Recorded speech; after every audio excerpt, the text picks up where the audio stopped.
Ambassador, thanks so much for joining us. So there's been, and I know you've been following this as closely as anyone, a lot of debate in the American media over how well your response has actually worked. Can you bottom line it for us? How has it worked?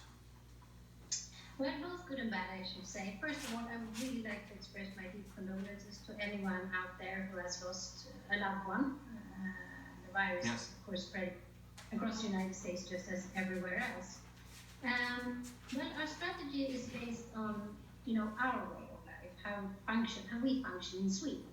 The aim is, of course, to save as many lives as possible and keep the healthcare system running, because, of course, we all know the flat curve and the spiked curve and so on. So it's a strategy to keep the curve as low as possible and getting our healthcare system to function. And we also realize that this is a marathon. We will be at this for a long time, so we have to build a strategy that we can keep for a long time.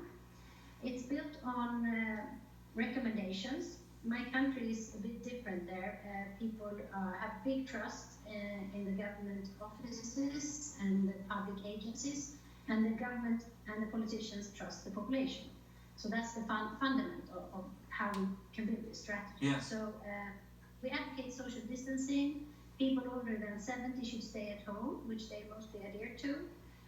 We have regulated so that it's now forbidden to visit people in the elderly care homes, and that's where we unfortunately have seen the biggest loss of lives among elderly people. So 90% of the 3,000 people who have died in Sweden have been older than 70 years old. And that's, of course, a big failure that we have, and something we are working on. We have also instituted sick days from the first day you're sick, said that, if you have the slightest problem or sickness, stay at home. Yes, our restaurants are open, but of course it's seen an economic downturn, like, a lot of them are doing extremely badly, and so they are open. Travel has gone down over Easter, for instance, 90% less travel in the country than before, so people are basically following these recommendations.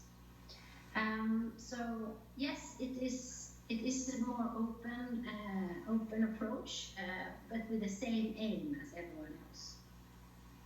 Let me ask you, Ambassador, one of the aims I think that all epidemiologists agree is the goal is to get enough people who are immune in a society to the virus who've been infected and recovered that it no longer spreads as quickly, group immunity.